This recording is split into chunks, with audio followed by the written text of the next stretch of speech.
સુરત સોનાની મુહૂર્ત આપણે નહીં અલગ અલગ કહેવાતા ભાંગ્યું તો એ ભરૂચ એવું સુરત સોનાની મુહૂર્ત.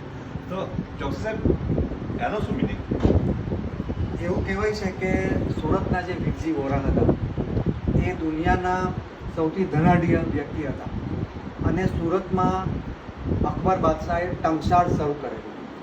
એ ટંકશાળમાં સોના ચાંદીના સિક્કા પડતા હતા અને દુનિયાનું કોઈ પણ ચલણ અહીંયા સુરતની ટંકશાળમાં એને કન્વર્ટ કરીને અહીંયાનું ચાલતું ચલણ ઢાળી આપવામાં આવ્યું. યુરોપમાં 16મી 17મી સદીમાં એવું કહેવાતું હતું કે ઇન્ડિયા એટલે સુરત.